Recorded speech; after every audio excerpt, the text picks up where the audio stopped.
Olá você meu amigo e olá você minha amiga que me acompanha aqui no canal. Seja bem-vindo e seja bem-vinda.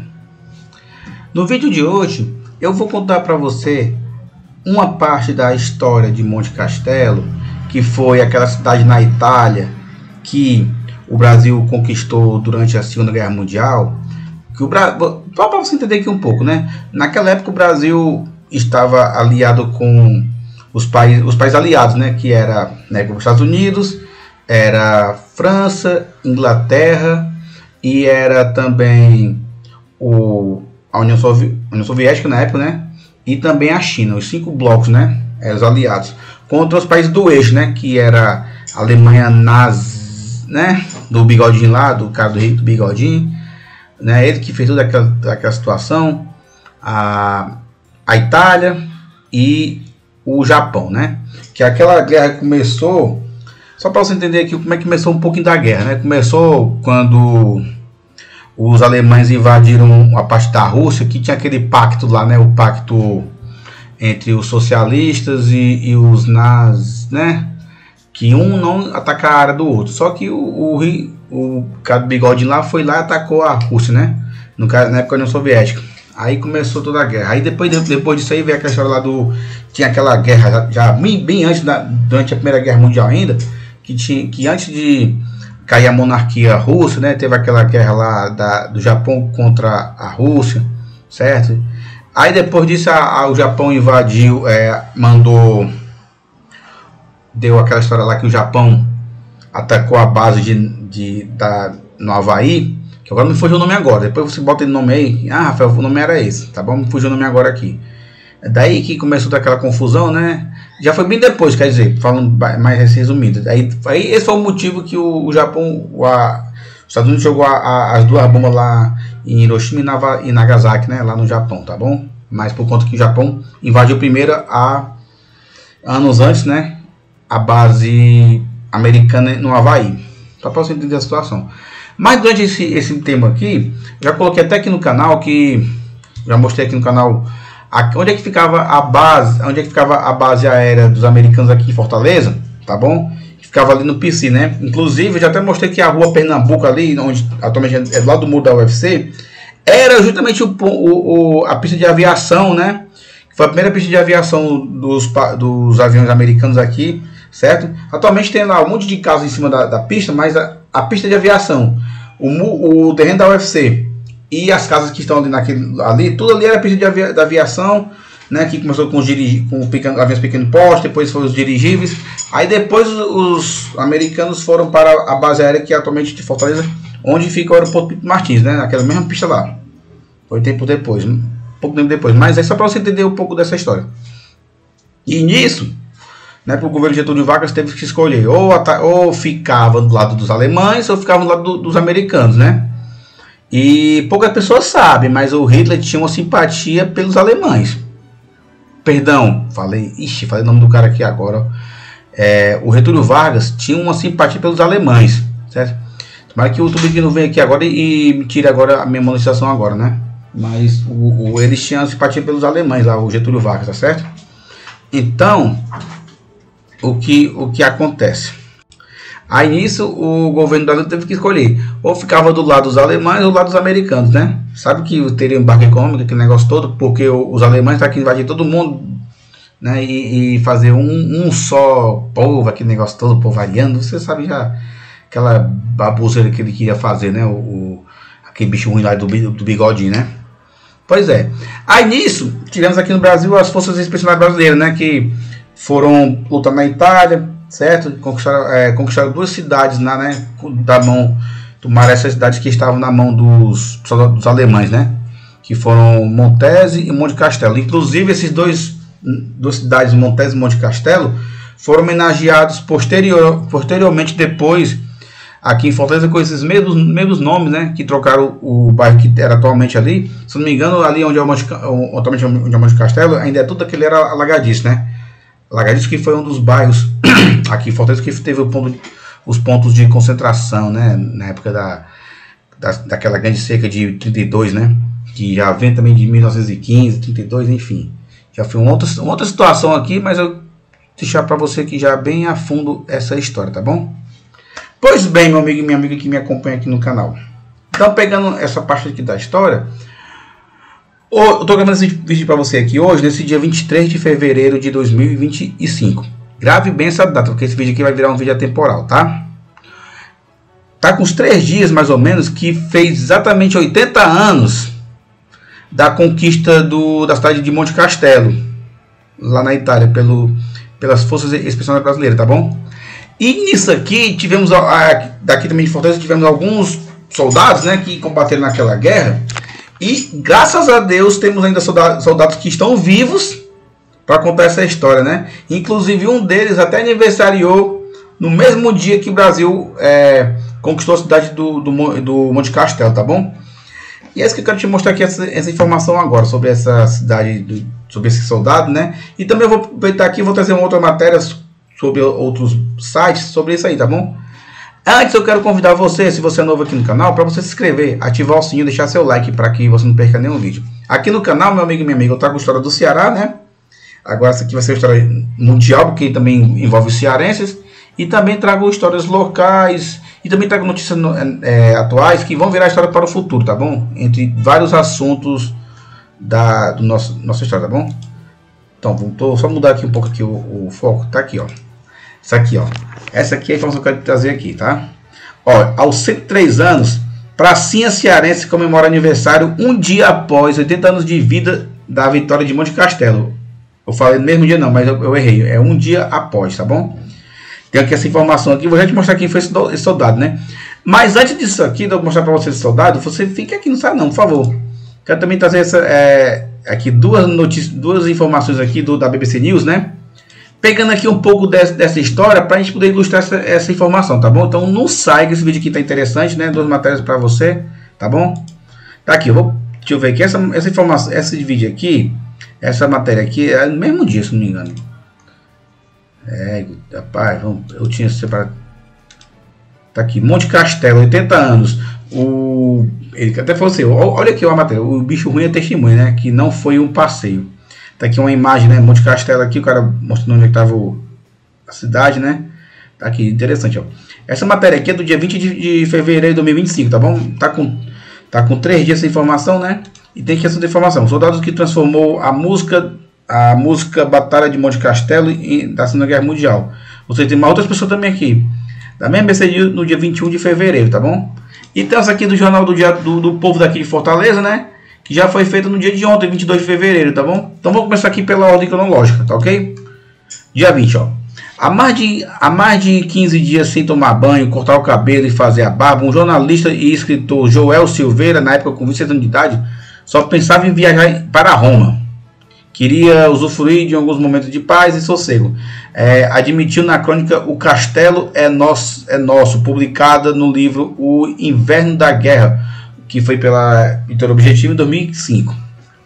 Foi desaconselhado pelo Major Souza Júnior. Acho que você deve adiar a viagem, surgiu oficial ao repórter do Diários Associados. Nas próximas horas a coisa aqui vai esquentar. Esquentou mesmo. Era uma terça-feira, 20 de fevereiro daquele ano de 1945, tá bom?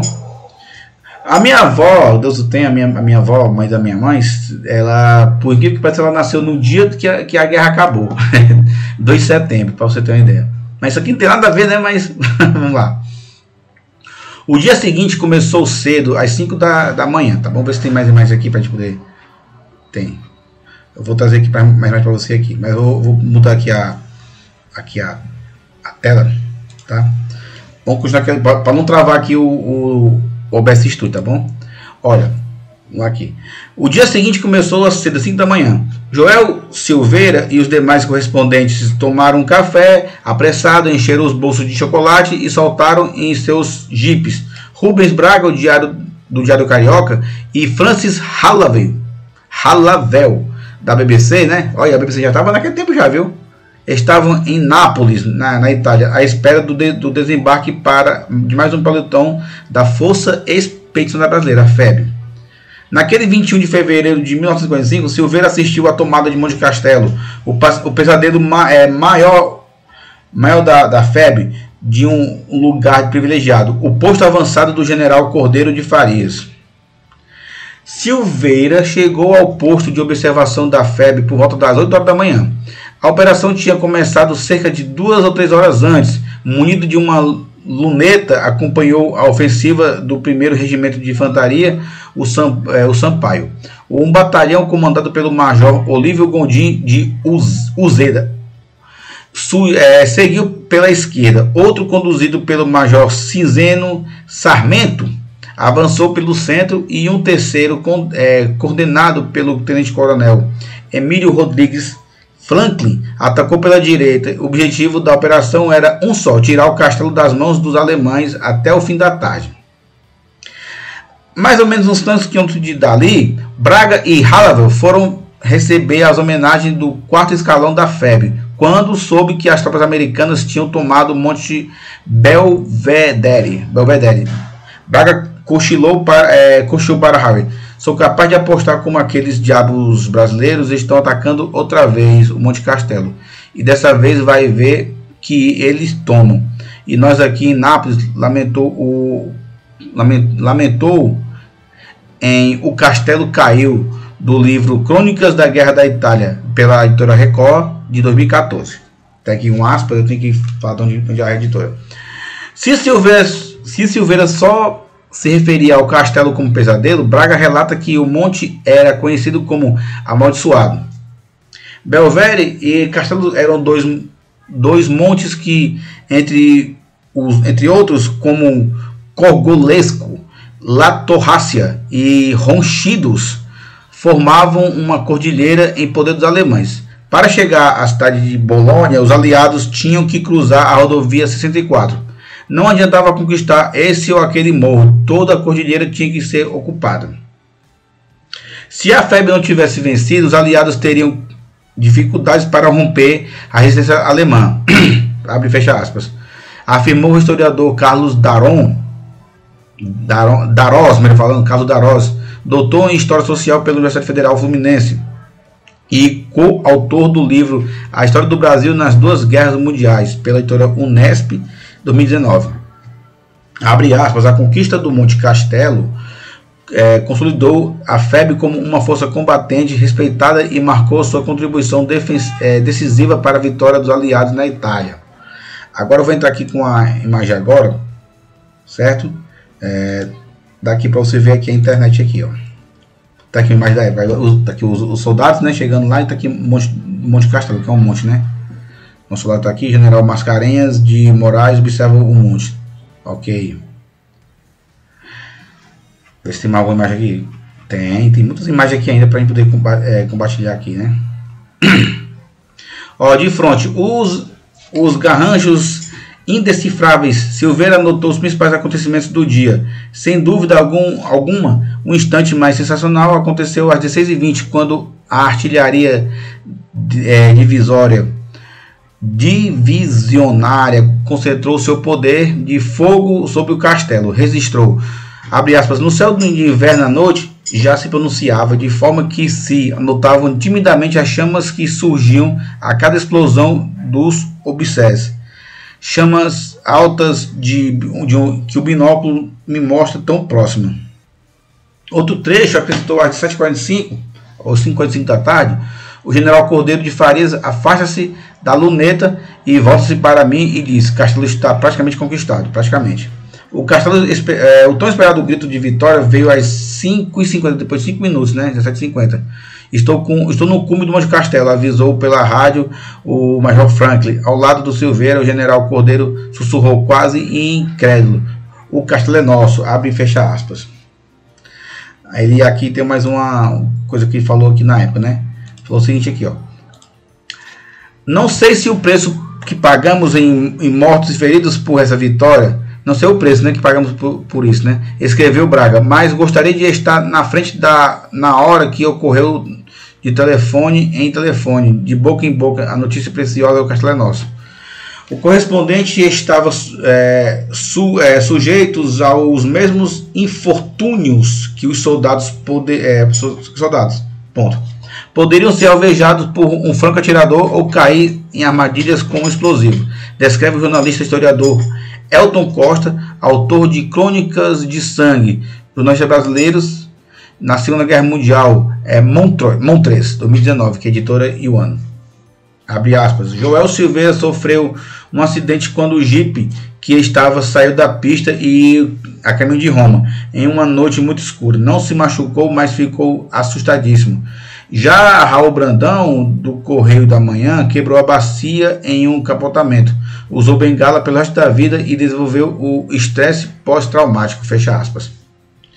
Nova aspas. De vez em quando alguém ainda me pergunta: a vida de vocês, jornalistas, lá na Guerra da Itália, foi uma sopa ou não foi? Escreveu Joel Silveira.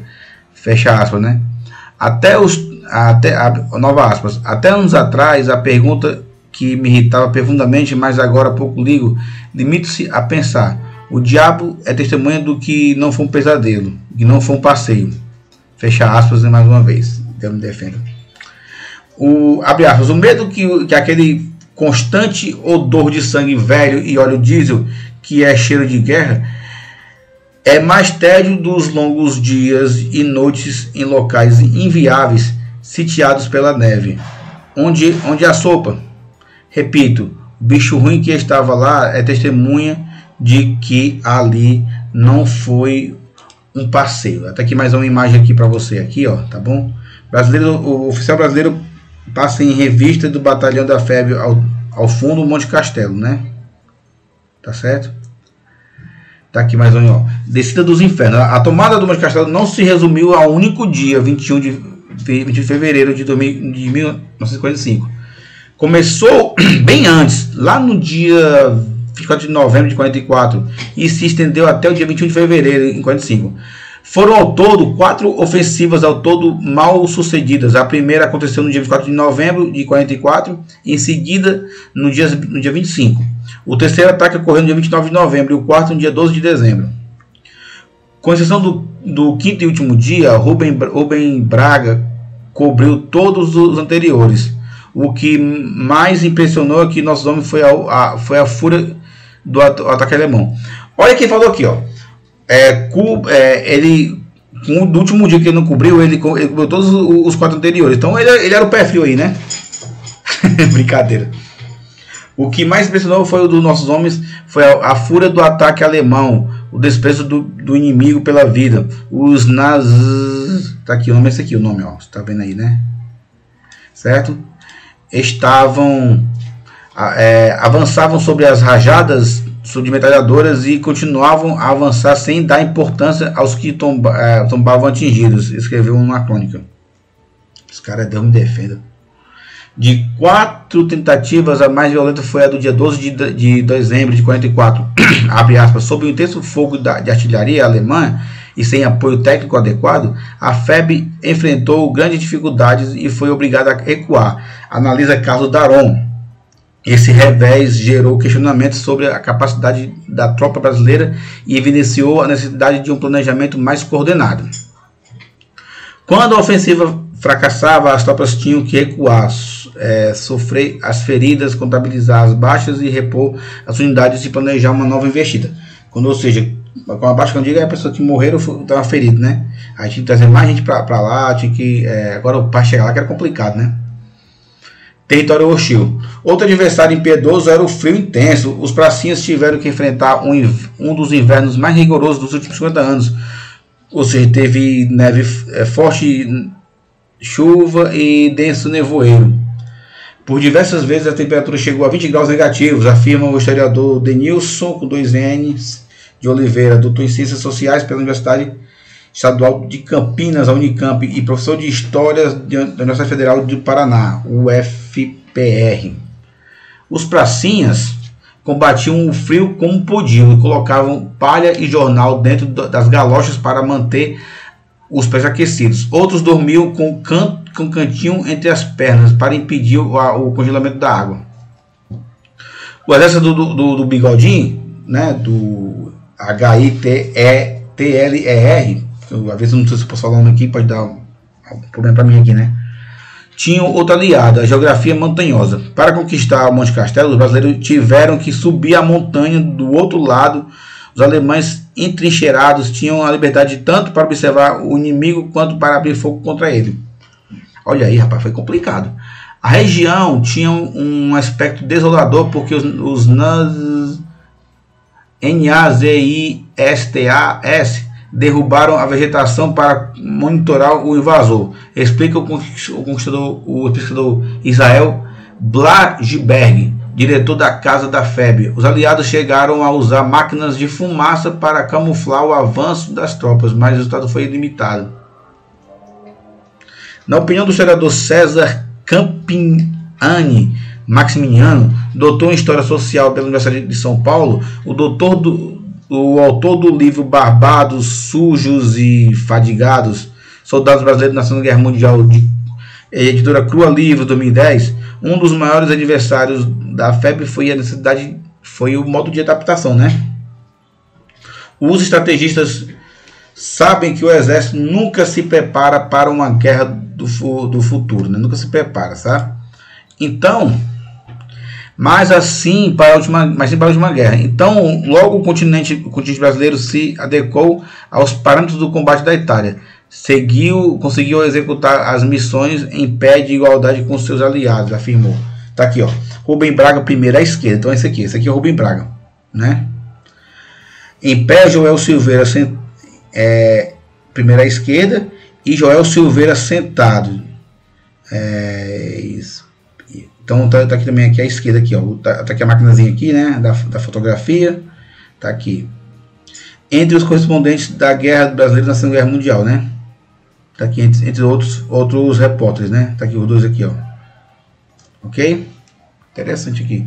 Entre mortos e feridos. Segundo o relatório final das operações, o primeiro regimento da infantaria teve ao todo 414 baixas em combate, incluindo 74 mortos, 319 feridos e 319 feridos e 21 desaparecidos. Pelas características de uma operação ofensiva, onde o atacante avança em campo aberto, o exposto à ação do inimigo, que está exposto à ação do inimigo, em comparação à situação defensiva, onde o defensor está em um abrigo, é possível que o primeiro sofra mais baixas do que o segundo, explica o coronel Cláudio Scora Russi, pesquisador do Centro de Estudos de Pesquisa e de História Militar do Exército. Isso não quer dizer que o atacante não vença o confronto. Isso pode isolar o defensor e obrigá-lo a se render. Não se sabe ao certo quantos alemães, né, perderam a vida na tomada do Monte Castelo. No ataque a fortificações, as baixas entre quem está na ofensiva são sempre mais altas. A proporção é de 3 a 4 atacantes para cada defensor.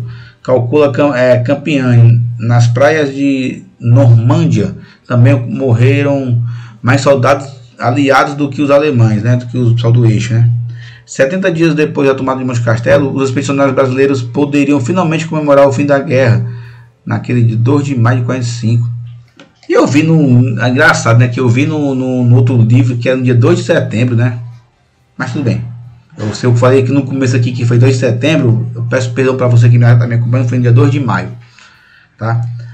As tropas alemãs que combatiam na Itália anunciaram a sua rendição. Só para fazer aqui o meu pedido de desculpa para você que está aqui me acompanhando, antes de encerrar esse vídeo aqui para você, tá bom?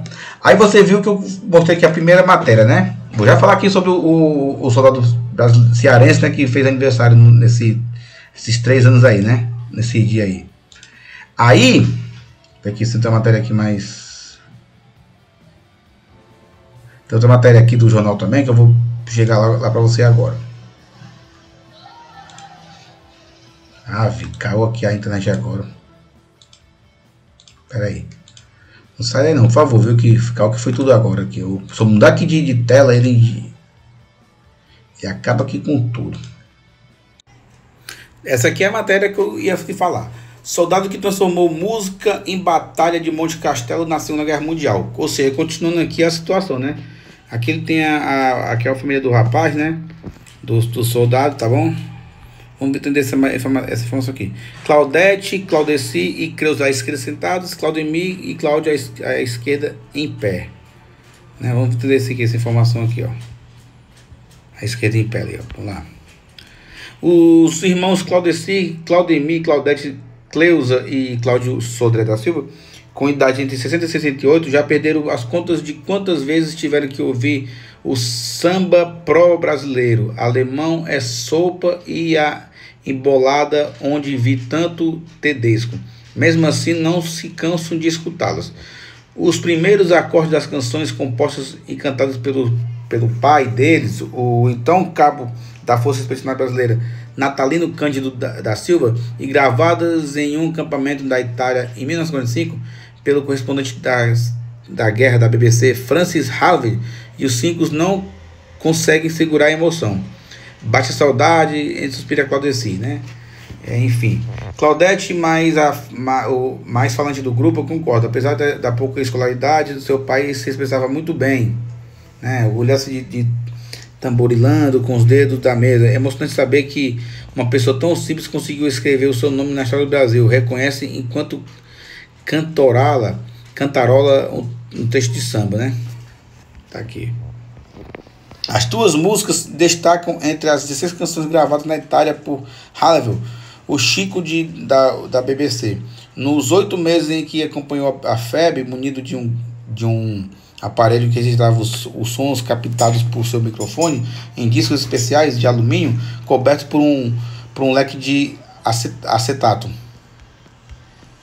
As canções foram compostas por Natalino durante a Segunda Guerra Mundial em diferentes ocasiões. Não tenho uma preferida. Pela importância histórica, eu gosto das duas igual, né? De Pista Claudete. A prima delas, por brasileiro alemão é sopa. Uma marchinha de carnaval ganhou vida pouco tempo depois, né? Da conquista de La Serra, no dia 23 de fevereiro de 45. La letra, Natalino incorporava suas origens italianas como paura, que significava medo, né? E faz alusão constante a Lurdinha. Até hoje, muita gente pensava que Lurdinha era o nome da nossa mãe, confessa Claudete, antes de desvendar o mistério. Era o apelido dado à metralhadora dos alemães e que cai na risada. Fala, nem eu sabia disso aqui. A origem de Lurdinha esclarece César Carpiani Maximiano, doutor em História pela USP, e pesquisador do Núcleo de Estudos da Política, historiador de Cultura de Pontífera Universidade Católica da PUC de São Paulo. Nunca foi totalmente esclarecida. Ou seja, então tá aí, né? Segundo alguns historiadores, a metralhadora alemã MG-42 passou a ser conhecida assim graças ao barulho característico da máquina de costura da Maria de Lourdes, a noiva de um recruta. Por isso que ficou parecendo com o Lurdinha, né?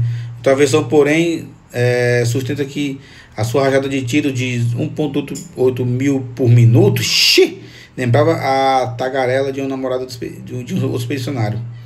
Ou seja, cada um tem suas coisas, né? Mas Lurdinha foi um pouco mais termos que espalhou, né?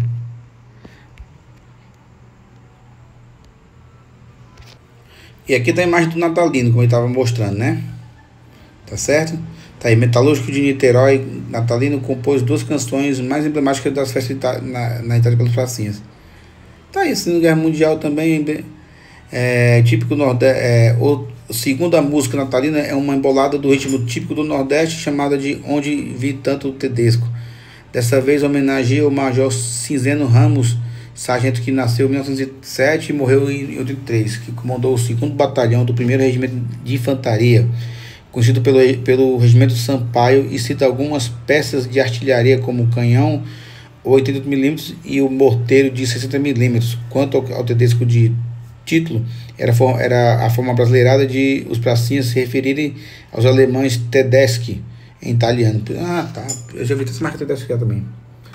Se alguém queria saber como foi a tomada de Monte Castelo, aconselho a ouvir a canção recomendada Vinícius Mariano de Carvalho, professor e pesquisador do Brasil com Z, Institute de King's College, em Lourdes. É fantásticas. As 2 canções de Natalino por brasileiro, alemão, a dele, né? Por brasileiro, alemão é sopa, e Onde Vi Tanto Tedesco, foram gravadas ao vivo no acampamento da primeira infantaria, sim, na cidade de Francolose, no sul da Itália, há pouco tempo antes do embarque das tropas expedicionárias de volta para o Brasil.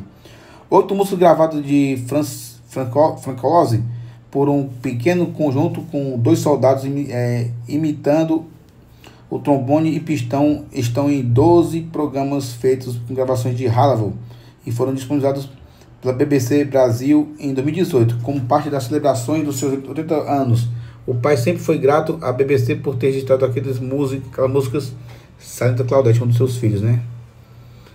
Aí, ou seja, tá aí, ó. Os pracinhas cantores como José Pereira, né, dos Santos, autor de Tedeschi Portare via alemã, Alemanha levou tudo, em tradução livre, frase que os italianos usavam para pedir ajuda aos pracinhas brasileiros, Malagueta e Caminha Barco, Caminho Morto-Vivo e Pierre Júnior do Sorrindo e Cantando. Essas canções serviram mais à frente de propósitos exaltar o espírito de bravura, de uma unidade, de extravasar a atenção do combate e até mesmo homenagear os companheiros mortos, explicou Maximiano. Inferno gelado, melhor falando. O caminho de Natalino percorreu até desmarcar da Itália. Nascido em 1919 em Niterói, a 15 km do Rio de Janeiro, ele não chegou a conhecer o pai, um caixeiro viajante. Já a mãe, analfabeta, ganhava vida como lavadeira. Para o sustento de casa, parou de estudar na 4ª série e começou a trabalhar. Ainda garoto, numa plantação de abacaxi. Conta Causumir sem disfarçar o orgulho. Tá aí, ó, as crianças, né? Tá eles aí, né? Acho que era mais novo aí, talvez. Coisa interessante, viu? Interessante que a vida deles aí, né? Já contei aqui outras histórias já. Vou deixar para você essa informação deles aqui para você aqui abaixo, tá bom? E para completar agora esse vídeo aqui, vou terminar esse vídeo com outro celular que até consegui terminar esse vídeo. Tá aqui, ó. Eu tava falando. Aos 103 anos, né? Pracinha Cearense comemora aniversário em um dia após os 80 anos da vitória de Monte Castelo, tá bom? Quem é o Pracinha, Rafael? Esse aqui, ó, que está aqui, entre nós, graças a Deus, está aqui ele, certo? Muito bem vivido. Vamos ampliar aqui mais a sua imagem, tá bom? Aqui, o nosso herói brasileiro aí, né? O mestre, nossas honrarias, tudo ainda é pouco, né? Está entre nós, graças a Deus, tá ok? Ele tem, o meu filho vai fazer meu filho ainda, ele já tem 102 anos mais que meu filho. Tá aqui, ó. Coisa boa, viu? Tá aí. Para comandante da 10ª região, o general de divisão Cristiano Pinto Sampaio, qualquer atividade homenageia é muito pouco perto da grandeza do feito dos pracinhas da Força Expedicionária Brasileira, né? Você viu aí com ele com 93 anos de idade, né? Um dia depois, né?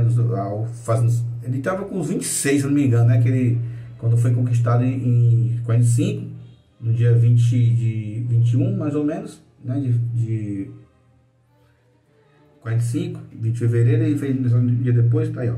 De paletó, boina e medalhas que receberam ao longo da carreira, Geraldo Rodrigues de Oliveira recepcionou neste sábado 22 os convidados do seu aniversário de 103 anos. Aí é um dos cearenses vivos da Força Expedicionária Brasileira. Porra! Pelo palavrão, viu? Mas é interessante. Que combateram na Segunda Guerra Mundial ao lado dos aliados. A data natalícia ocorre um dia após celebrar 80 anos, né, da maior vitória do Brasil na Itália, a Batalha de Monte Castelo, tá bom? Ele abre aqui aspas: eu me sinto muito bem, graças a Deus, de comemorar o meu aniversário. Coragem e satisfação, resumiu o anfitrião ao contar sobre a guerra. Geraldo relembrou as vezes que viu o corpo do ditador Benito Mussolini. A história viva, viu? Ó, ele falou aqui, ó, ele viu o corpo do ditador Benito Mussolini, ditador da Itália, depois de fuzilado por antifascistas, né, essas palavras aí, né? expostos em praça pública, estavam lá pendurados feito um boi. Eu cheguei a pegar nos cabelos dele. Caraca, pai, que história interessante, viu? Entre familiares e amigos de Geraldo estavam a banda comandada na 10ª Região Militar do Exército, baseado em Fortaleza. Quando questionado se o grupo poderia tocar o hino da FEB, Geraldo permitiu, mas também pediu para que os tocassem um forró pé de serra. O desejo foi atendido como um bom parabéns cantado. Para o comandante da 10ª Região, o general de divisa Cristiano Pinto Sampaio, qualquer evento de atividade ou homenagem é muito pouco perto da grandeza do feito dos pracinhas febianos. Realmente, ó, eu falei da história do Natalino, falei a história dele também aqui, né?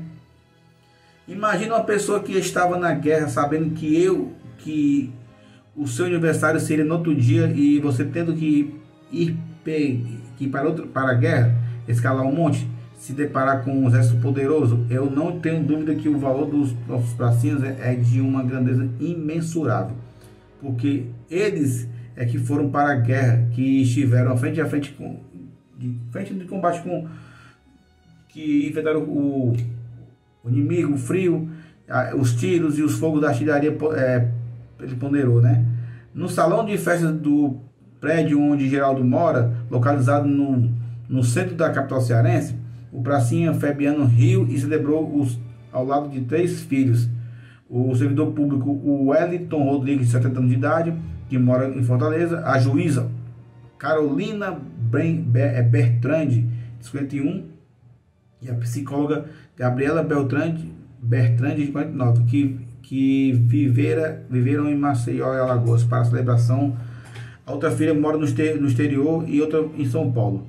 Desde pequena, sempre tive orgulho do meu pai. Talvez eu não tivesse a ideia da dimensão, da importância que ele exerceu na sociedade como ex-veterano de guerra, mas sempre foi uma satisfação celebrar a história dele, relata Gabriela. A psicóloga também pontua que o pai participava dos desfiles de 7 de setembro e de todos os eventos relativos da FEB, e relembra que Geraldo viveu 40 anos ao lado da esposa Maria Beltrán de Oliveira, que faleceu em 2010, aos seus 79 anos devido a um câncer, né?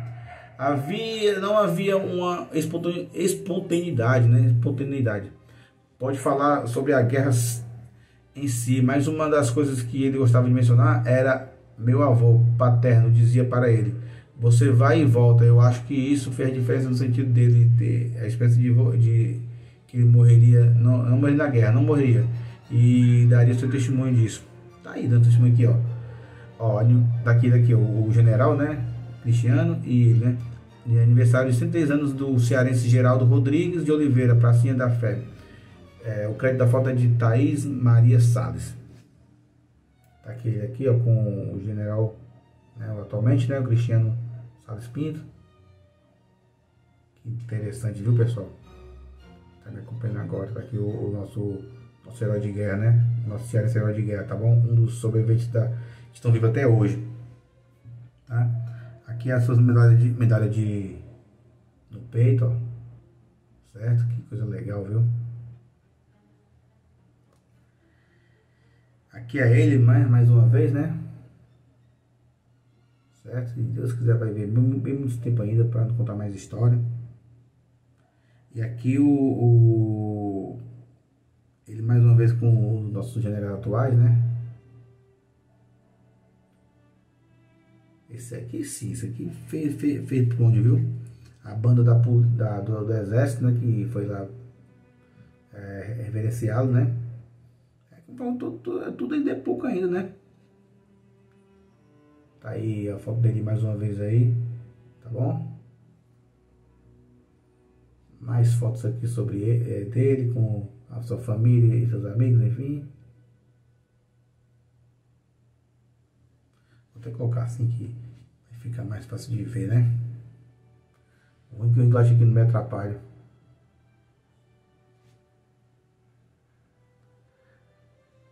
Temos a história viva da Segunda Guerra Mundial, viva aqui entre nós, graças a Deus, pessoal, graças a Deus. A gente tem que valorizar isso aqui sim, né? Enfim, temos as fotos aqui. É o seguinte aqui, ó. Vamos contar aqui um pouco aqui da história dele, né? Segundo aqui o jornal, tá? Ó, Brasil na Segunda Guerra Mundial. Foram 25.334 brasileiros para a Segunda Guerra Mundial, comandados pelo Marechal João Batista Mascarenhas de Moraes. Desses 15 mil eram combatentes e os demais eram desde engenheiros até enfermeiros. Engenheiros até 70 enfermeiros, né? Até 75.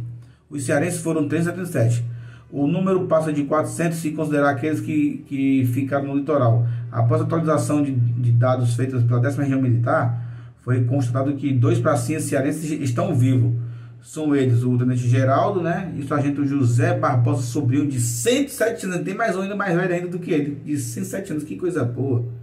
A informação foi confirmada pelo Major Gustavo Augusto de Araújo Chaves Pereira, historiador do Exército, assessor cultural da 10ª Região, em um dos livros Reminiscências da História do Ceará na Segunda Guerra Mundial.